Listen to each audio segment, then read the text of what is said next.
주실 하나님의 말씀은 야고보서 5장 7절부터 11절까지의 말씀입니다. 야고보서 5장 7절부터 11절까지의 말씀.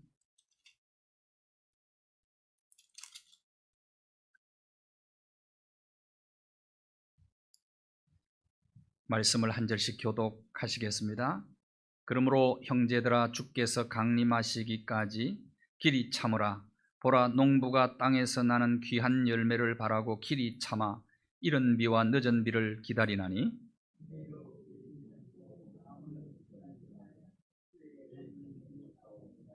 형제들아, 서로 원망하지 말라.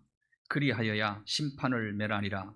보라, 심판주가 문 밖에 서 계시니라.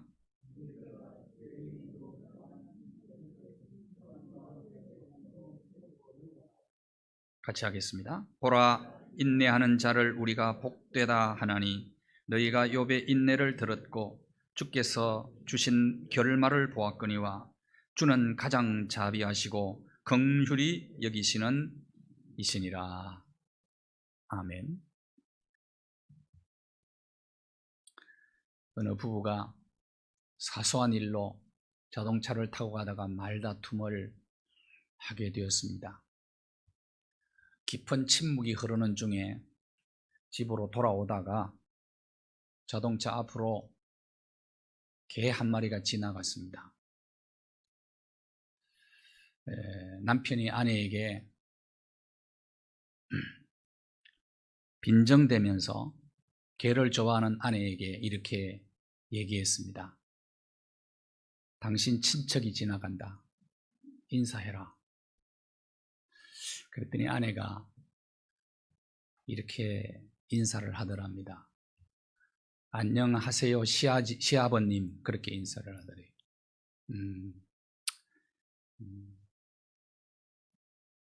제가 어릴 때는 동네 어른들에게 진지잡수셨습니까? 라고 인사를 했어요. 그러면 어른들은 너도 밥 먹었냐? 그렇게 말씀을 하셨어요. 6.25 이후에 저희들이 자랐잖아요. 보릿고개를 경험을 했습니다. 그래서 한 끼 먹고 사는 것이 가장 큰 과제였죠. 그래서 그렇게 인사를 한 겁니다. 우리나라에 또 하나의 인사가 있습니다. 안녕하십니까? 라는 인사입니다. 안녕하십니까? 별거 없으십니까? 우리나라는 많은 외세의 침략을 받고 전쟁을 많이 치렀습니다. 그래서 밤새 안녕하십니까? 라는 인사를 했어요. 유대인들도 우리나라 못지않게 전쟁을 많이 치른 나라입니다. 유대인들이 이런 인사가 샬롬이죠.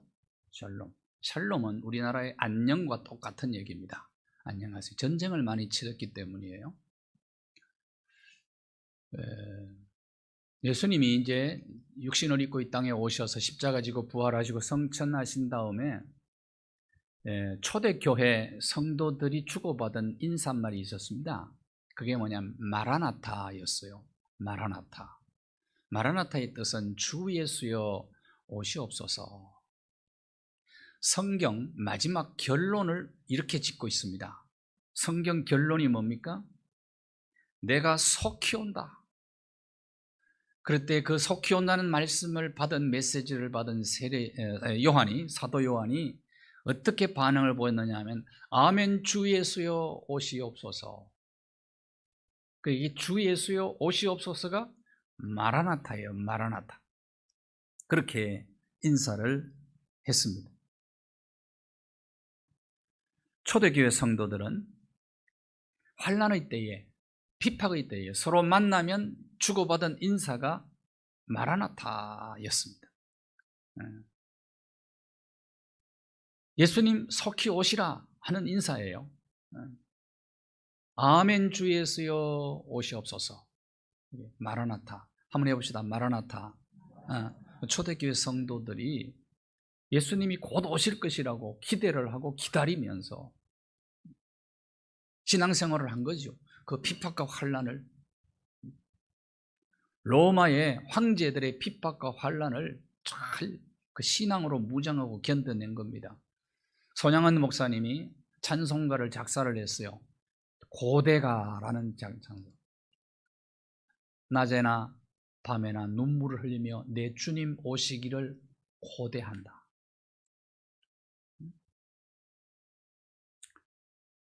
가실 때 다시 오마 하신 예수님, 오 주여 언제 오시렵니까? 그렇게 시작이 돼요. 먼 하늘 이상한 구름만 떠도 혹시 내 주님이 오시는가 설레는 마음으로 예수님을 그렇게 간절히 기다리면서 신앙생활을 했어요. 이걸 우리는 종말론적 신앙이라고 그래요. 종말론적 신앙. 오늘부터 대강절이 시작이 됩니다. 대림절이라고도 말합니다. 성탄절 전날 4주간 동안 전날까지 그때를 대림절이라 그렇게 이야기합니다. 대림절은 예수님이 생일을 축하하기 위해서 준비하는 절기죠. 그리고 나아가서는 부활하셔서 성천하시고 하나님의 보좌 우편에 계시는 그 주님이 이 세상에 다시 오실 것을 기다리며 예수님의 재림을 준비하는 절기이기도 합니다. 올해는 대강절이 오늘 11월 29일 오늘부터 시작해서 12월 24일까지 계속 26일 동안 대강절 절기를 우리가 지금 보내고 있습니다. 대강절은 영어로는 arrival이라고 그러는데 온다, 도착한다 그런 뜻이 있어요. 그렇기 때문에 이 대강절은 예수 그리스도의 초림, 예수님의 생일이죠. 예수님의 생일을 축하하기 위해서 준비하는 절기이고요. 나아가서는 다시 오실 예수 그리스도, 그분을 어떻게 맞이할 것인가, 재림을 준비하는 그런 절기이기도 합니다. 그래서 이 대림절을 겨울철의 사순절이라 부르기도 해요. 대강절은 어떤 의미를 지니고 있을까? 또 대강절에 우리가 준비하면서 뭘 해야 되느냐? 대강절은 창세전부터 하나님 말씀이신 예수 그리스도, 요한복음 1장 1절에 태초에 계신 하나님의 말씀, 그것이 바로 예수님인데 영으로 계신 하나님 예수님, 그분이 1장 14절에 보면 육신을 입고 이 땅에 오신 거요. 육신을 입고 말씀이 육신이 되어서 이것을 성육신이라 얘기하죠. 이것이 예수님이 성탄절이란 말이에요. 예수님의 생일, 그 생일을 맞이하면서 예수 그리스도 그분은 하나님이셨는데 사람의 몸을 입고 이 땅에 오신 구세주이시다라는 것을 널리 선포하는 절기입니다. 예수 그리스도가 왕이시다, 예수님이 세상의 구세주시다라는 것을 세상에 전하는 절기가 대림절입니다. 세례 요한이 광야에서 세상 죄를 지고 가는 하나님의 어린 양이다 하고 예수님을 선포했죠. 우리도 마찬가지다. 이제는 다시 오실 예수 그리스도의 길잡이가 되어서 예수님이 세상의 구세주다, 예수님이 세상의 왕이시다 하는 것을 세상에 널리 선포하는 것이 대림절입니다.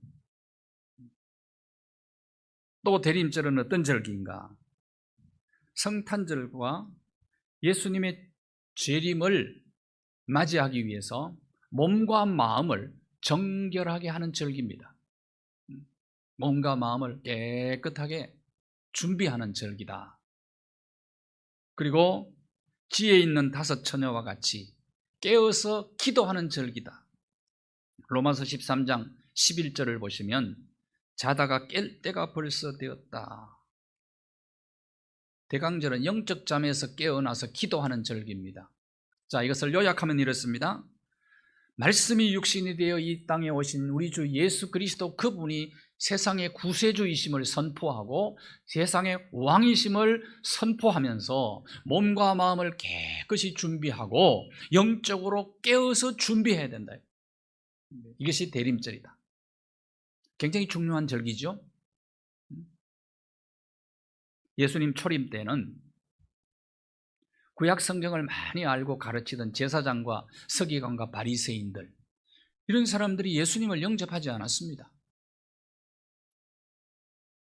구약 성경을 늘 배우던 선민 유대인들도 예수님을 영접하는 사람이 거의 없었어요. 그런데 이방 나라에 살지만은 별을 보고 언제나 연구하던 동방박사들은 늘 깨어서 준비하던 사람들이에요. 그들이 예수님을 영접했고, 들에서 잠을 자지 않고 깨어서 양떼를 지키고 있던 목자들이 예수님을 영접을 했어요. 그래서 깨어있는 자가 예수님을 영접하는 거죠. 준비하는 자가 영접하게 되어 있습니다.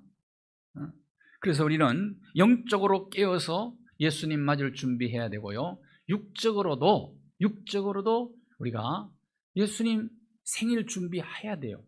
생일 축하 준비해야 되죠. 근데 요즘 참 아쉽습니다. 거리마다 캐롤이 사라져 버렸어요. 지금쯤엔 캐롤이 막 울려 퍼져야 되거든요. 성탄 축하, 생일 축하 준비를 너무 소홀히 하는 것 같아요. 영적으로도 그렇고 육적으로도 그렇고.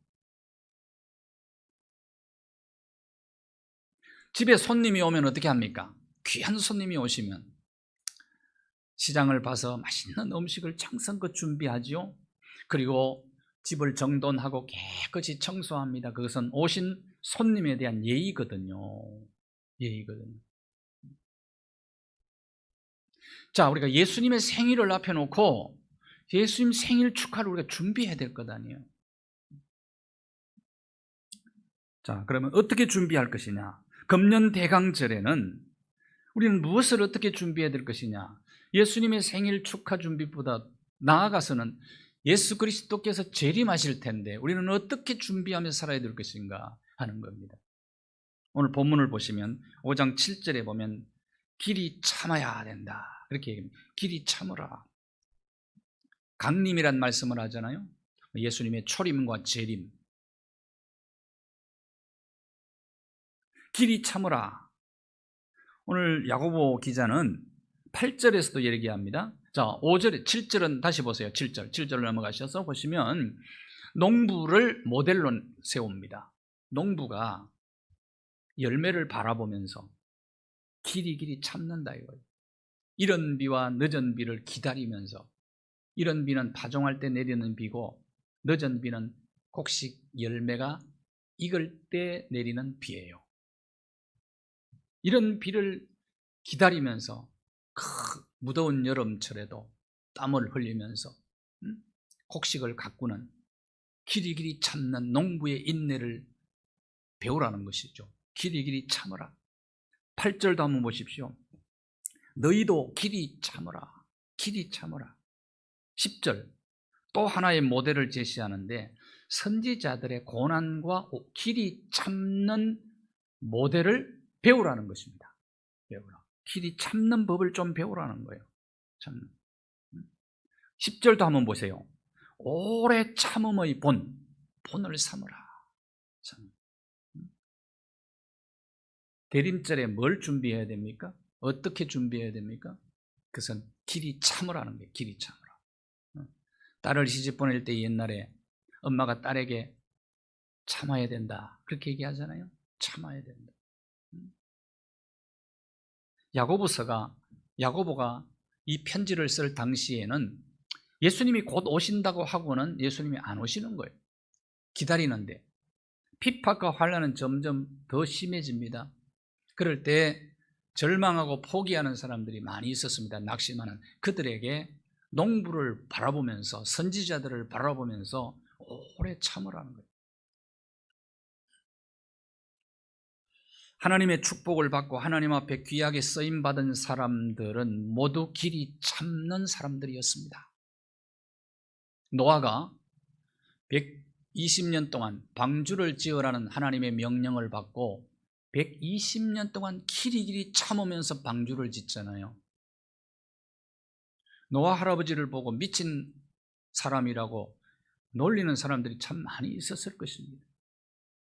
배를 지을 때도 바닷가에 가서 지어야지 왜 저 높은 산에 가서 배를 지어?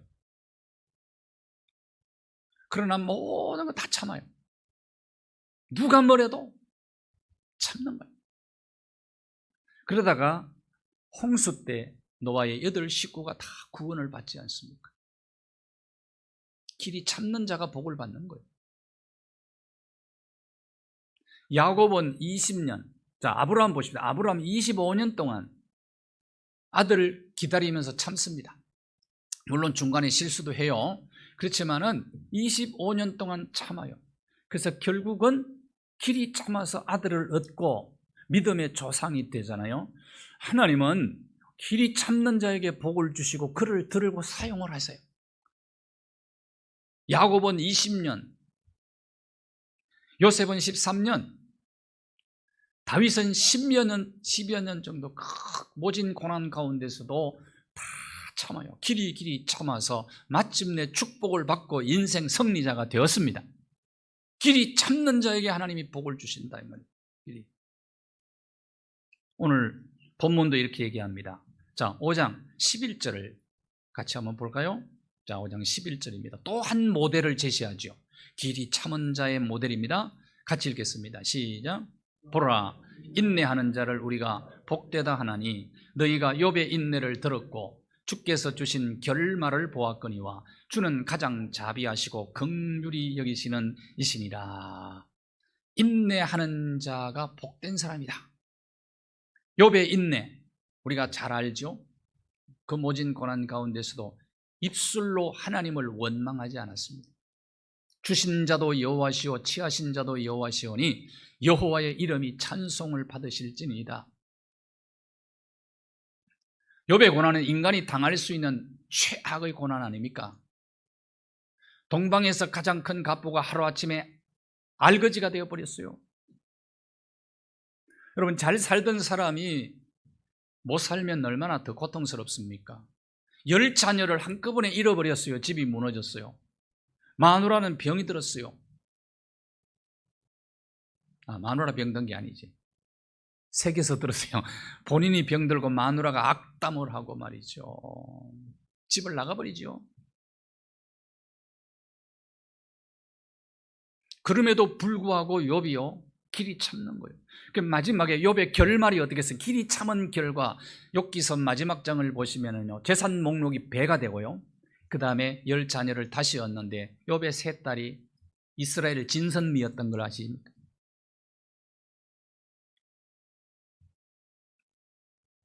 축복의 목록이 더 중요한 것이 아니고 중요한 것은 욥기서에는 내가 가는 길을 여호와께서 아시나니 그가 나를 단련하신 후에 내가 정금같이 나올 것이다. 이것이 욥기 주제입니다. 길이 참아서 정금 같은 인생이 된 거예요. 예. 길이 참는 자에게 하나님이 복을 주시는 거죠.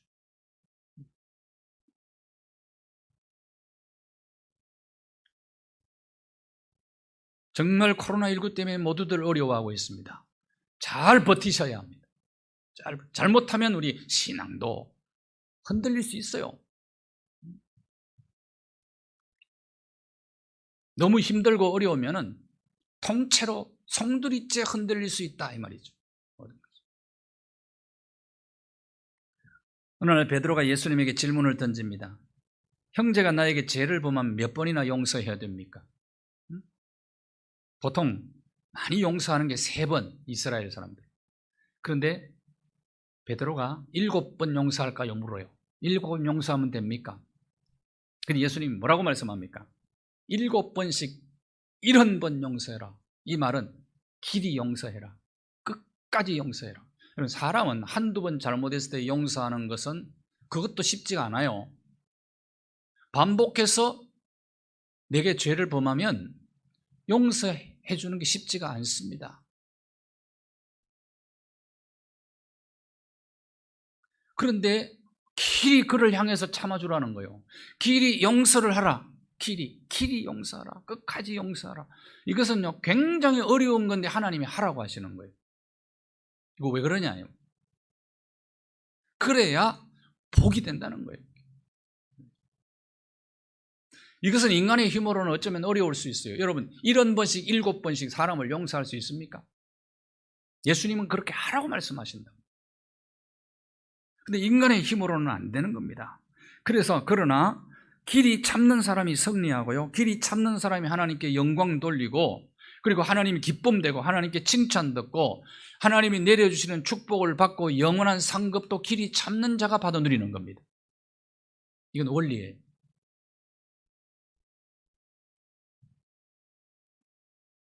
예수님의 강림을 기다리는 성도의 자세가 어떠해야 되느냐? 길이 참는 것입니다. 그래서 우리는 농부에게서 배워야 되고요, 참는 법을 선지자들에게서 배우고 욥에게서 배워야 된다.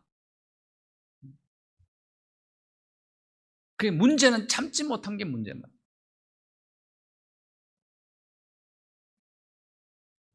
어떤 청년이 참지 못하고 성질을 부려서 손해본 게 너무너무 많아서 하나님 앞에 인내를 달라고 기도했어요. 근데 기도하면서부터 속 터지는 일이 더 생겨. 속 터진 일이. 그래서 목사님에게, 목사님, 어찌하여 이런 일이 있습니까? 하나님이 정말 우리의 기도를 들어주시는 겁니까? 인내 달라고 기도했는데 왜 이렇게 속 터지는 일이 많이 생기는입니까? 목사님께서 이렇게 대답했다고 합니다. 어려움은 하나님의 응답이다. 속 터지는 일이 생기는 게 응답이다. 인내심은 어려움을 통해서 배우는 거다. 어떤 자매가 미운 사람이 많이 생겨나서 사랑을 달라고 기도했어요. 근데 역시 기도하면서부터 미운 사람이 더 많이 생겨. 그래서 목사님한테 가서 또 따지듯이 그렇게 질문했다고 그러잖아요. 어찌하여 이런 일이 있습니까? 근데 목사님이 이렇게 대답했답니다. 그게 하나님의 응답입니다. 미운 사람이 있는 게 응답입니다. 사랑은 미움을 통해서 배우는 겁니다.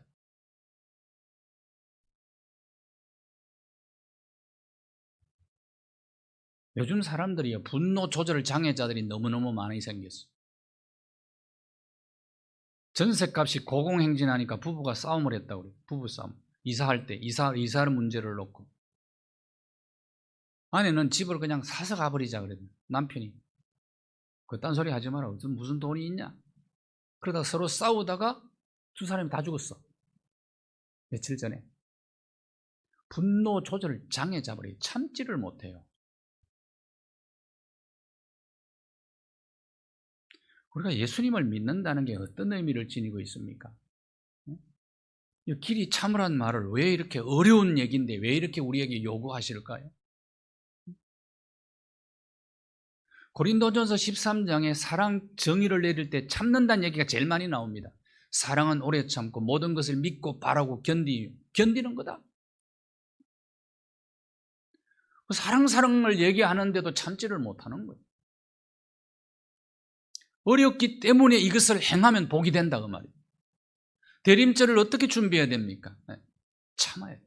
길이 참는 성품이 내 안에 좀 형성이 되셔야 돼요. 그러니까 진짜 모델은, 참으심의 모델은 예수님 아닙니까?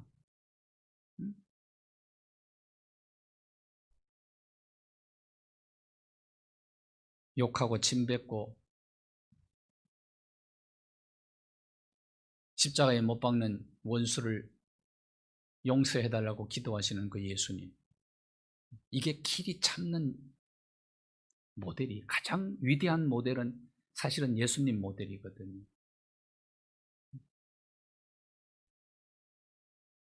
두 번째입니다. 자, 대림절에 우리가 뭘 해야 되느냐? 마음을 굳건하게 하라, 그렇게 말했습니다. 오늘 본문 8절에 마음을 굳건하게 하라. 원래 이 헬라어로 스트렉사테라는 뜻이에요. 단어가 그렇게 되어 있는데 이거는 받쳐준다는 뜻이에요. 지지한다. 이 굳건하게 한다는 말이 받쳐준다, 지지한다.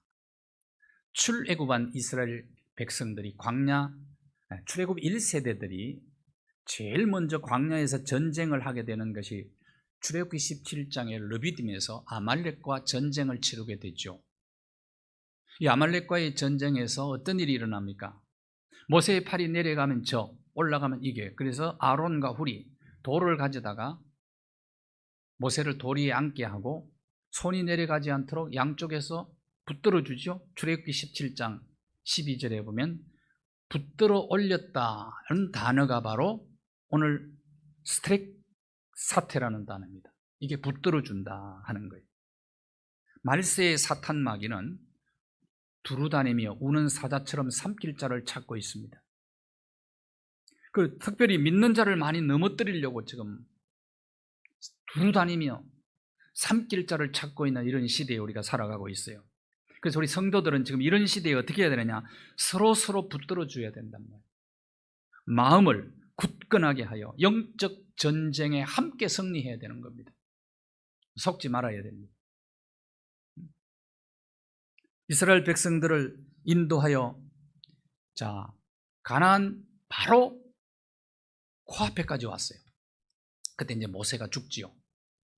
모세가 죽어 후계자가 누가 되는 여호수아가 됩니다. 여호수아가 이제 지도자가 되어서 후계자가 된다는 게 얼마나 부담스러운지 너무나 잘 알아요.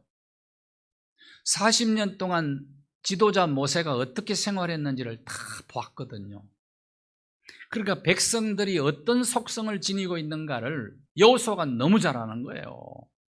조금 좋으면 헤헤거리고 조금만 어려우면 그냥 불평, 원망이 그냥 쏟아져 나오는 거예요. 자기에게 이익이냐 손해냐 여기엔 너무 예민하고 말이죠. 그러니까 후계자가 된다는 게, 지도자가 된다는 게 너무너무 부담스러운 거예요. 그래서 두려워 떨고 있을 때 하나님이 여호수아에게 주신 말씀이 여호수아서 1장 7절과 8절입니다. 마음을 강하게 하고 담대히 하라. 마음을 굳게 해야 된다는 거예요. 굳게 하는 방법을 가르쳐 줍니다. 율법을 다 지켜 행하라는 것입니다. 마음이 흔들리면 안 된다는 거예요. 좌로나 우로나 치우치지 말아라. 여러분, 세상에 속 터지는 일이 얼마나 많습니까? 남이 내 마음에 돌을 던져가지고 내 마음이 막 요동치게 하는 일들이 얼마나 많이 있습니까? 그러나 좌로나 우로나 치우치지 말라 이거예요. 율법책을 떠나지 말게 하고 그 가운데 기록한 것을 다 지켜 행해라. 좌로나 우로나 치우치지 않고 마음을 굳게 하라는 겁니다. 마음을 강하게 하라. 누가 뭐래도 예수님이 풍랑이는 가운데서도 주무신 것처럼 풍랑 속에 마음의 고요를 유지할 수 있어요. 이게 마음을 굳게 하는 거예요. 지도자가 가장 중요한 것이 마음이 요동치면 안 돼. 지도자의 마음은 요동치면 안 돼. 누가 돌을 던져도 지도자의 마음은 평온함을 유지해야 돼. 부드러움을 가지고 있어야 돼. 그렇게 되는 비결이 뭐라고요? 율법책 하나님의 말씀을 지켜 행하면 가는 길 평탄하고 하는 일이 형통하게 될 것이다 라고 말씀합니다. 마음을 굳게 하는 것이 중요해요. 그래서 이사야 41장 10절은 얘기합니다. 두려워하지 말라. 내가 너를 붙잡아 주리라. 우리의 마음을 하나님이 굳게 붙잡아 주시오.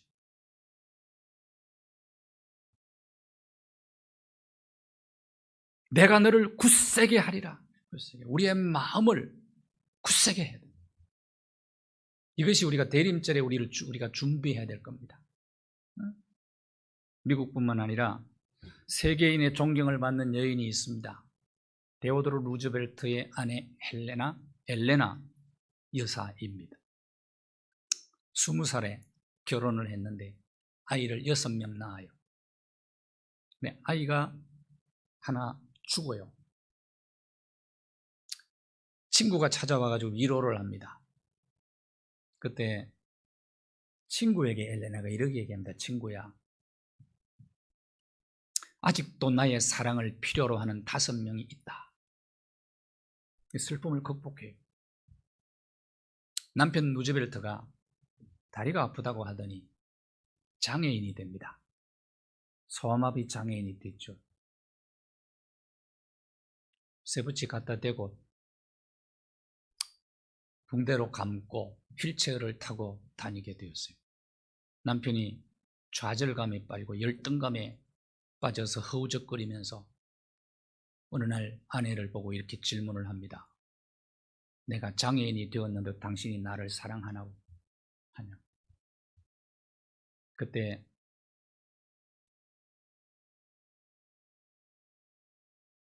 헬레나 여사가 루즈벨트 남편을 보고 그렇게 얘기했습니다. 나는 당신의 인격을 사랑합니다. 당신의 모든 것을 사랑합니다. 그 말을 듣고 루즈벨트가 용기를 얻어요. 일어나서 부통령 되죠. 1936년에 1932년에 미국 대통령이 되고 1936년에 재선, 1940년에 3선 대통령, 그리고 1944년에 4선 대통령. 미국 역사 속에 4선 대통령은 루즈벨트밖에 없습니다. 남편의 마음이 막 흔들릴 때 아내가 마음을 굳게 붙잡아 준 거예요. 자식을 잃었을 때 극심한 슬픔 속에서도 그것을 딛고 일어날 수 있는 것은 엘레나 여사야 마음을 굳게 했기 때문에 가능한 거예요. 잠언 4장 23절 한번 보십시오. 그래서 지킬 만한 것 중에 내 마음을 지키라. 생명의 근원이 이에서 남이니라. 마음 잘 지켜야 된다고. 내 마음의 정원을 잘 들여다보셔야 돼요. 내 마음이 지금 요동치고 있으면 그 평온함을 찾는 것이 굉장히 중요해요. 생명의 근원이 이에서 난다. 모든 것이 여기에 달려있다. 마음 지킴이가 돼야 된단 말이에요. 빼앗기지 마세요. 마음 빼앗기지 마십시오. 이사야 26장 3절에 보시면 심지가 견고한 자를 평강하도록 지켜주신다. 심지가 견고하다. 그 마음이 평온한 상태가 유지되는 것이죠.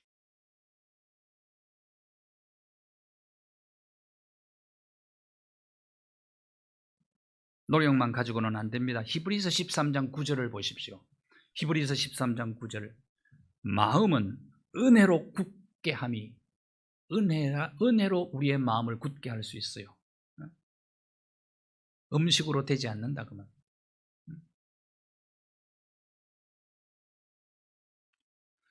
세상은 속 뒤집어지는 일들이 참 많이 일어납니다. 그러니까 마음을 평온하게 하는 것이 우리가 해야 될 가장 중요한 일이란 말이죠. 왜냐하면 이것이 생명의 근원이 되기 때문에 그럽니다. 성령의 은혜를 받아야 마음을 굳게 할 수가 있어요. 영원히 변하지 않는 하나님의 말씀에 우리의 뿌리를 내려야, 마음의 뿌리를 내려야 흔들리지 않고 마음을 굳게 할 수가 있는 겁니다. 그래서 성령의 은혜를 구하면서 하나님의 말씀을 가까이 해야 마음을 굳게 할 수가 있어요. 그렇지 않으면요, 내 마음을 내가 믿을 수 있습니까? 조석변이 아니고요, 수시로 변하는 것이 내 마음이라 이 말이에요. 하나님의 은혜가 임해야 되는 거예요. 그리고 하나님의 말씀에 내 마음의 뿌리를 둬야 되는 것입니다. 이것이 여러분이 대림절에 준비해야 될 일이다 이 말이에요. 저와 여러분. 마지막으로 9절에 한번 보세요. 서로 원망하지 말아라. 원망하지 말아라. 그리하여 심판을 면하리라. 심판주가 문 밖에 서 계신다.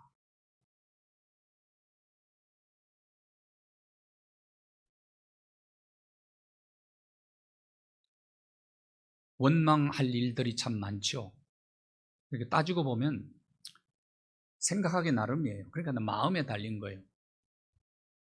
원망할 일 50%, 감사할 일 50% 따져보면 그래요. 어쩌면 원망할 일들이 더 많지요. 세상은. 왜? 타락한 본성을 지닌 이기적인 사람들이 살고 있는 곳이 세상이기 때문에 그런 거예요. 내로남불이요. 정치인들만 얘기입니까? 우리 속에 내로남불이 다 있다니까. 그들을 거울로 보면서 나를 보아야 돼요. 내로남불이라니까 모두가 다. 얼마나 자기중심적인지 몰라요. 그래서 자꾸 원망하는 거 아닙니까? 핑계하고 변명하고 누구 탓하고. 누군가 만들어낸 얘기예요. 닭이요. 닭이 이렇게 원망을 하더랍니다. 사람들은 정말 나빠. 자기네는 아기를 낳지 않고 우리한테 알을 많이 낳으라고 밤에도 불을 켜놓고 그렇게 원망을 하더래요. 돼지도 이렇게 원망하더랍니다. 사람들은 우리보다 더 나쁘면서 왜 소 같은 놈 그렇게는 말 안 하고 돼지 같은 놈 그렇게 말하는, 그렇게 원망을 하더래요. 그랬더니 소가 또 이렇게 원망을 하더랍니다. 사람들은 전부 내 젖 먹고 살면서 나보고 엄마라고 부르는 사람 한 사람도 없네. 온통 원망밖에 없어.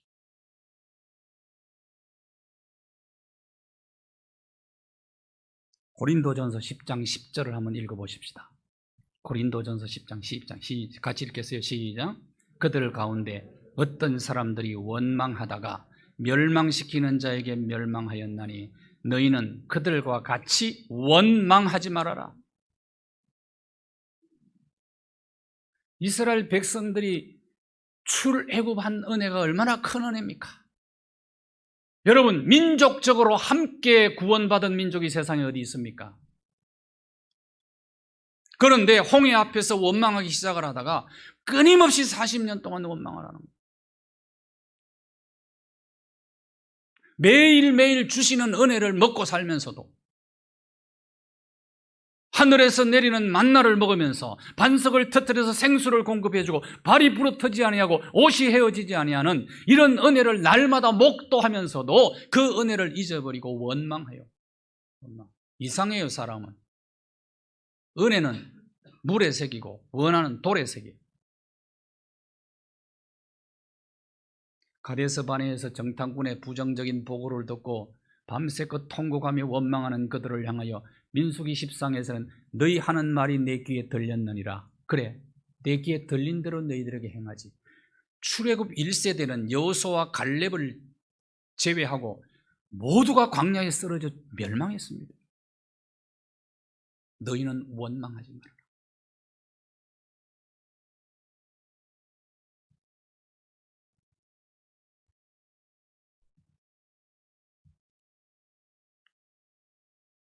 오늘 5장 9절에도 원망하지 않고 은혜에 감사하면 심판을 면할 수 있다, 그렇게 말씀하고 있습니다. 하나님이 제일 싫어하는 것이 무엇일까요?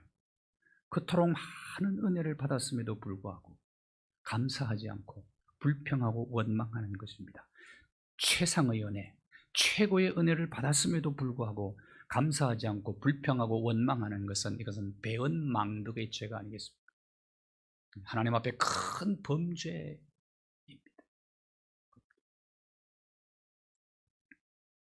이번 대림절에는 모든 원망과 불평을 다 내어버리고 예수 그리스도의 성육신의 은혜, 그리고 대속의 은혜를 깊이 감사하는 절기가 되기를 주님의 이름으로 축복합니다.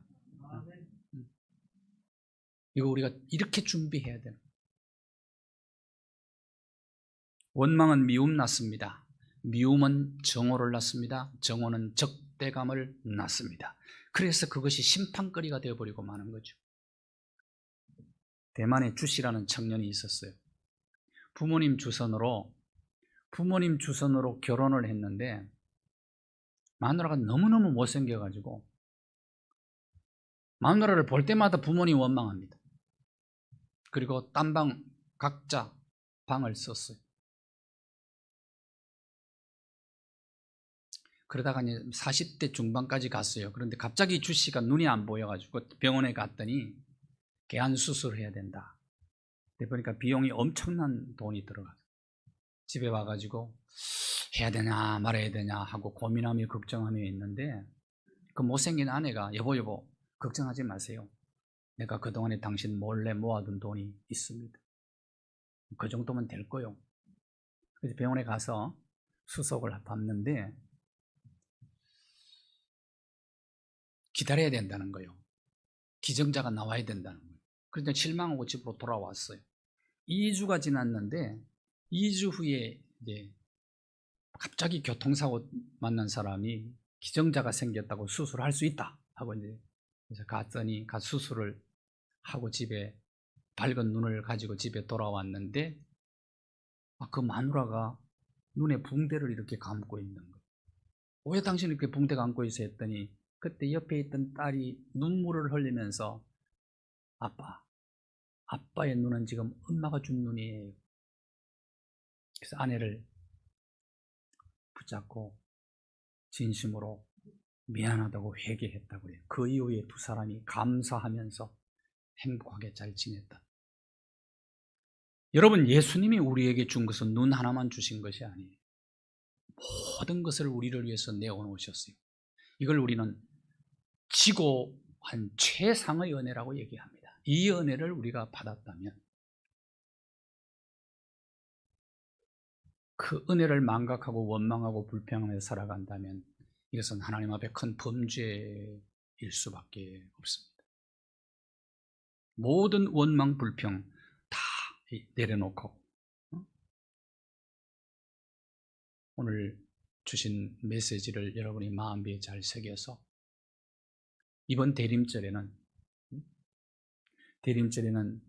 정말 몸과 마음을 깨끗이 해서 우리 속에는요 괴물들이 다 들어앉아 있거든요. 이번 대림절에는 우리 마음의 쓰레기통을 좀 비워야 됩니다. 원망, 미움, 다툼 이런 것이 막 또아리를 틀고 앉아 있는 거예요. 다 좀 비워놓고 주님 주시는 참된 평화를 경험하는 대림절이 되기를 바랍니다. 코로나19로 인해서 다들 힘들어합니다. 힘들어도 어려워도 길이 참으면서 마음을 굳게 하고 원망과 불평을 버리고 그럼에도 불구하고 감사하는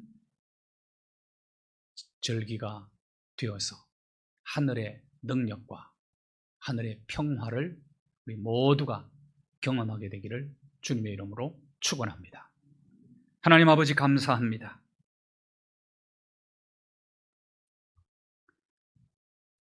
사람의 몸을 입고 이 땅에 오셔서 우리를 위해서 모든 것 내어주며 대속의 은혜를 베풀어 주신 크고 놀라운 은혜를 깊이 묵상하며